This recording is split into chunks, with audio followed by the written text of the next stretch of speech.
अस्सलाम वालेकुम, मैं हूं आपका एस्ट्रोलॉजर सलीम समी। आज हम फिर किसी नए टॉपिक के ऊपर बात करेंगे।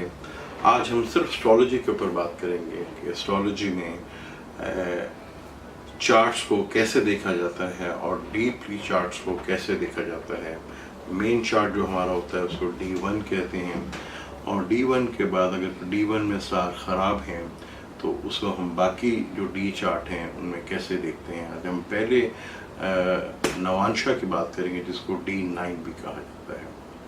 नवांशा कैसे बनता है, आज हम उसके बारे में बात करेंगे।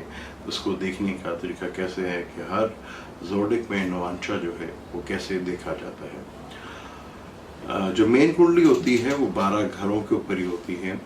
उसमें जब हम डी चार्ट को ढूंढते हैं या रिसर्च करते हैं कि किसी भी लगन का डी चार्ट जो है अगर हमने देखना है तो उसको कैसे देखना है, तो उसका एक सिंपल सा क्लियर है कि जितनी भी मूव करने वाली राशि हैं, जो मूव करती हैं, जिनको उर्दू में मुनहिब कहा जाता है और हिंदी में चर राशि कहा जाता है, उन्हीं से नवांशा बनता है। जैसे फर्ज कर लें अगर बुर्ज हमल है तो बुर्ज हमल का पहले जो 4 घर हैं जो केंद्र में आते हैं उनको मूव वाली राशि या चर राशि कहा जाता है। एरियस, कैंसर, लिब्रा और कैप्रिकॉन, हमेशा नवांशा इन्हीं से बनता है। अब फर्ज कर लें अगर एरियस लगन है तो एरियस लगन का जो पहला नवांशा जो होगा वो बुर्ज हमल से ही बनेगा। एरियस लगन का पहला नवांशा जो है वो बुर्ज हमल से बनेगा। चाहे जितने भी जो फायर राशि हैं वो एरियस है, ल्यू है, सैगिटेरियस है, इनका पहला नवांशा जो है वो फायर साइन का ही होगा। एरियस का पहला नवांशा एरियस का ही होगा और ल्यू का पहला नवांशा भी फायर साइन का होगा, वो भी एरियस ही कहलाएगा। और सैगिटेरियस का भी पहला नवांशा वो भी फायर साइन, वो भी एरियस का ही कहलाएगा। अगर अब हम बात करें अर्थ साइन की तो अर्थ साइन में पहला जो ज़ोडिक आता है वो टॉरस है, तो उसका भी पहला जो है जो नवांशा बनेगा वो अर्थ साइन का ही बनेगा। अगर हम उसका 5वां घर देखें विर्गो होता है, लेकिन वो चर राशि नहीं है, उसको ड्यूल सभा राशि कहा जाता है। टॉरस का पहला जो मोह वाली राशि है वो 9th हाउस से बनती है, जिसको कैप्रिकॉन कहा जाता है। कैप्रिकॉन भी चर राशि है। अब कैप्रिकॉन का पहला नवांशा बनेगा टॉरस का। जितने भी अर्थ साइन के ज़ोडिक्स हैं उनका जो पहला नवांशा बनेगा वो अर्थ साइन से ही बनेगा। अगर अब हम एयर की बात करें जिसमें जमनाई, लिब्रा, एक्वेरियस आते हैं, तो इनका भी पहला नवांशा जो है वो बनेगा एयर साइन से। जैसे जमनाई का पहला नवांशा जो है वो लिब्रा से बनेगा। देखते जितने भी नवांशा बनेंगे एयर साइन के वो एयर साइन से स्टार्ट होंगे। जमनाई का लिब्रा होगा, और अगर हम लिब्रा की बात करें तो लिब्रा का पहला ही साइन जो है वो लिब्रा ही होगा, पहला नवांशा। अगर अब हम बात करते हैं वाटर साइन की, तो वाटर साइन में भी सबसे पहले जो नवांशा बनेगा वो भी वाटर साइन का ही बनेगा, वो कैंसर का अपना ही बनेगा।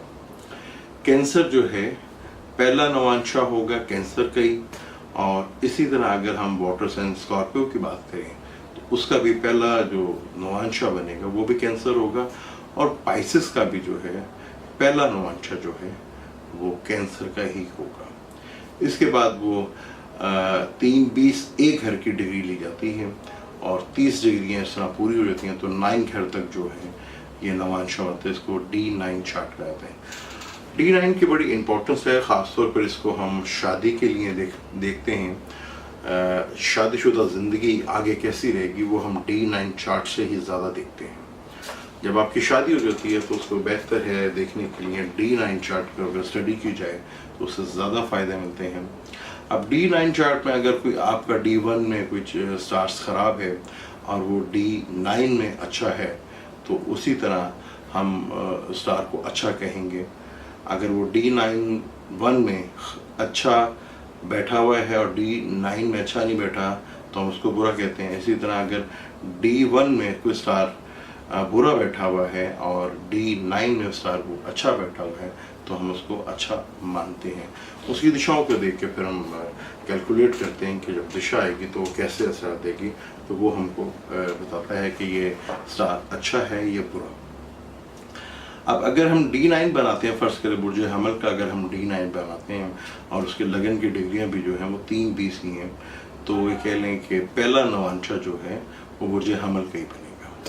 अगर फ़र्ज़ कर लें कि यहाँ पर अगर हम D1 में D9 में जब चार्ट को हम कैलकुलेट करते हैं, तो उसी तरह जैसे हम कुंडली को पढ़ते हैं, इसी तरह नवांशा में भी हमने सबसे पहले लगन और 7वें घर को, इन दो घरों को हमने रीड करना होता है कि इन दो घरों का मालिक जो है वो अच्छे घरों में बैठा हुआ है, केंद्र में बैठा हुआ है, ट्राइंग में बैठा हुआ है, अच्छे स्टार्स उसको देख रहे हैं।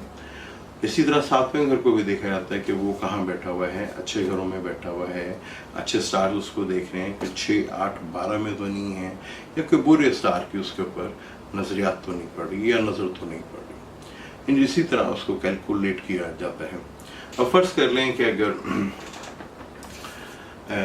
D9 में अगर आपका किसी का वीनस जो है वो 12वें घर में पड़ा हुआ है, 12वें घर में वीनस को बहुत अच्छा माना जाता है। अगर एरीज लगन से देखें तो पाइसेस का बनता है वो, तो वहाँ वीनस बैठा और मून भी वहीं बैठा हुआ है, तो वो मियाँ बीवी जो है, बीवी की वजह से काफ़ी ज़्यादा खर्चे होंगे, लेकिन उसका हस्बैंड कभी भी उसको ये चीज़ का ताना नहीं देगा, क्योंकि उसकी अपनी जो मैरिज लाइफ है, जो उसका मैरिज लाइफ का वो सुख लेना चाह रहा है फिजिकली, और वो सुख लेना चाह रहा है, वो उसको बहुत ज़बरदस्त मिलेगा।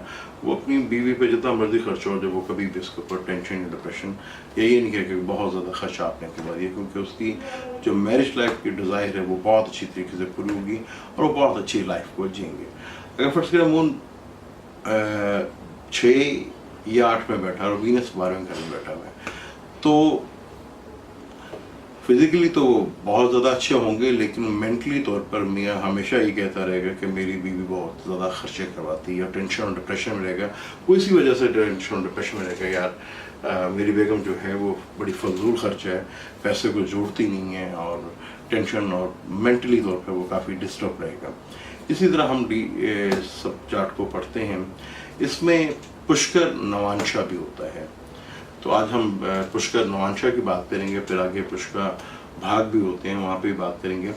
पुष्कर जो नवांशा होता है उसको हम अगर गौर से देखें, अगर हम बात करें हम पुष्कर नवांशा की पहले 3 फायर एलिमेंट्स की, यानी कि एरियस, लियो, सैजिटेरियस, अगर हम इसकी बात करें, अगर यहाँ पे कोई स्टार 20 डिग्री से लेकर 23 डिग्री 20 तक यहाँ पे बैठा हुआ है, तो उसका नवांशा जो होगा वो लिब्रा होगा। और अगर हम यहाँ पे कोई स्टार 26 डिग्री से लेकर 40 दकीके से लेकर 30 डिग्री तक बैठा हुआ है, तो यहाँ पे वो नवांशा जो है सैजिटेरियस में ही होगा। तो यहाँ पे ये जो नवांशा जो है वो बहुत अच्छा माना जाता है। इसी अगर D1 में चार्ट इधर पढ़े हैं तो नवांशा में भी वो जो हैं वो स्टार इधर ही पड़े होंगे। आप फर्ज कर लें कि किसी का 40 से लेकर 30 डिग्री तक उसका जो स्टार बैठा हुआ है नवांशा में भी, तो वो D1 में भी उधर बैठा होगा और इधर ही बैठा होगा D9 चार्ट के अंदर। तो इसको वर्गोत्तम भी कहते हैं और पुष्कर नवांशा भी कहते हैं। वो स्टार आपको बहुत ज़बरदस्त रिजल्ट देता है, बहुत ज़बरदस्त उसके जो है वो कंडीशन जो है वो बहुत ज़बरदस्त यहाँ पे आपको वो रिजल्ट देगी। फर्स्ट कह लें आजकल सैटर्न जो है वो सैजिटेरियस में ही बैठा हुआ है, लेकिन रेट्रोग्रेड है अभी 13 डिग्री के ऊपर है। जब ये 26-40 से लेकर 30 डिग्री तक ये इधर आएगा सैजिटेरियस में, तो ये सैजिटेरियस D1 में भी होगा और पुष्कर नवांशा में भी इधर होगा। अब ये किसी का भी वहाँ पे एरियस वाले लू और जो सैजिटेरियस वाले होंगे, तो यहाँ पे सैटर्न बैठा होगा, तो आप देखेंगे उसी सैटर्न के पीरियड में उसकी वो दिशा बहुत ज़्यादा अच्छी चलेगी, बहुत ज़्यादा उसके ऊपर ये स्टार काम करेंगे, उसके ऊपर बहुत ज़्यादा इसी सैटर्न, हालांकि सैटर्न ल्यू लगन में और सैजिटेरियस लगन में मेलिफिक माना जाता है, लेकिन वो D1 में भी और D9 में भी पुष्कर नवांशा में आ जाएगा। इसको विरगोतम भी कहते हैं और पुष्कर नवांशा भी कहते हैं। वो बहुत ज़बरदस्त रिजल्ट देगा। अब मुझे दें इजाज़त, इंशाल्लाह इस टॉपिक के ऊपर डिटेल से बात करेंगे। हम आगे बात करेंगे एयर साइन की भी, और हम बात करेंगे फायर साइन और वाटर साइन, सॉरी फायर की तो कर ली, वाटर की भी और अर्थ साइन की भी बात करेंगे। वो कैसे नवांशा में रिजल्ट लेते हैं और कैसे विरगोतम और पुष्कर नवांशा बनता है में जाके वो एक मेलिफिक स्टार भी अच्छे रिजल्ट देता है। इसको हम डिटेल से और आगे देखेंगे। अब मुझे दें इजाज़त, अल्लाह हाफ़िज़।